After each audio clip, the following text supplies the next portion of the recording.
اس معرکے کا پہلا ایندھن اسود بن عبد الاسد تھا۔ یہ شخص بڑا اڑیل اور بدخلق تھا، اور حضرت حمزہ نے ایسی تلوار ماری اس کے پاؤں پر کہ نصف پنڈلی سے کٹ کر اڑ گیا اور وہ پیٹھ کے بل گر پڑا۔ اس کے پاؤں سے خون کا فوارہ نکل رہا تھا جس کا رخ اس کے ساتھیوں کی طرف تھا، لیکن اس کے باوجود وہ گھٹنوں کے بل گھسیٹ کر حوض کی طرف بڑھا۔ اتنے میں حضرت حمزہ نے دوسری ضرب لگائی اور حوض کے اندر ہی ڈھیر ہو گیا۔ حضرت علی اور حضرت حمزہ اپنے اپنے شکار سے فارغ ہو کر آگے آتے ہی اتبا پر ٹوٹ پڑے اور اس کا کام تمام کیا۔ حضرت عبیدہ کو اٹھائے لائے، ان کا پاؤں کٹ گیا تھا اور آواز بند ہو گئی تھی جو مسلسل بند ہی رہی یہاں تک کہ جنگ کے چوتھے یا پانچویں دن جب مسلمان مدینہ واپس ہوتے ہوئے وادی صفرا سے گزرتے رہے تو ان کا انتقال ہو گیا۔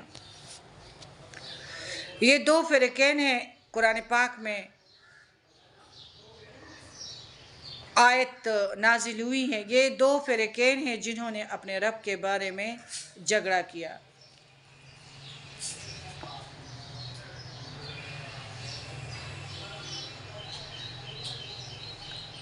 ادھر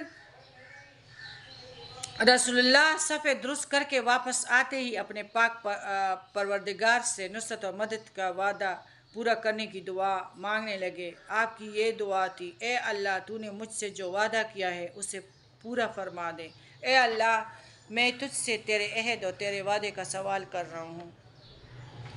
پھر جب گھمسان کی جنگ شروع ہو گئی، نہایت زور کا رن پڑا اور لڑائی شباب پر آ گئی تو آپ نے دعا فرمائی، اے اللہ اگر آج یہ گروہ ہلاک ہو گیا تو تیری عبادت نہ کی جائے گی۔ اے اللہ اگر تو چاہے تو آج کے بعد تیری عبادت کبھی نہ کی جائے گی۔ رسول اللہ کے پاس اللہ تعالیٰ نے وحی بھیجی کہ میں 1000 فرشتوں سے تمہاری مدد کروں گا جو آگے پیچھے آئیں گے۔ اس کے بعد رسول اللہ کو ایک چپکی آئی، پھر آپ نے سر اٹھایا اور فرمایا، ابو بکر خوش ہو جاؤ، یہ جبرائیل علیہ السلام ہیں، گرد و غبار میں آئے ہوئے ہیں۔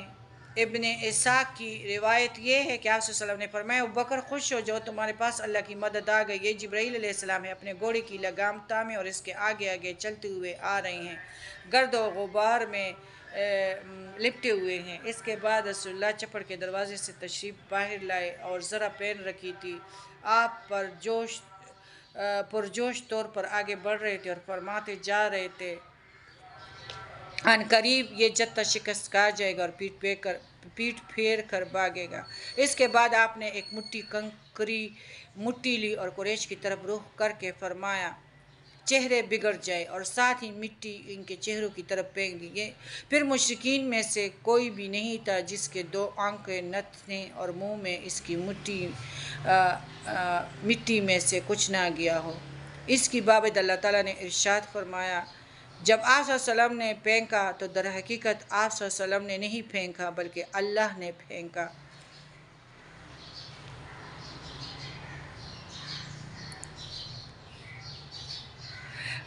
اور اسی طرح اس کے بعد رسول اللہ نے جوابی حملے کا حکم اور جنگ کی ترغیب دیتے ہوئے فرمایا، چڑھ اور دوڑو، اس ذات کی قسم جس کے ہاتھ میں محمد صلی اللہ کی جان ہے، ان سے جو 2 آدمی ڈٹ کر ثواب سمجھ کر آگے بڑھے، پیچھے نہ ہٹ کر لڑے گا اور مارا جائے گا، اللہ اسے ضرور جنت میں داخل کرے گا۔ آپ نے قتال پہ ابھارتے ہوئے یہ بھی فرمایا، اس جنت کی طرف اٹھو جس کی پہنیاں آسمان اور زمین کے برابر ہے۔ اور آپ کی یہ بات سن کر عمیر بن حمام نے کہا کہ کیا کہا؟ کھجوریں کھا رہے تھے اور اسے پھینک دیا اور مشرکین کی طرف آگے بڑھ گئے یہاں تک کہ شہید ہو گئے۔ اس طرح مشہور خاتون افرا کے صاحبزادے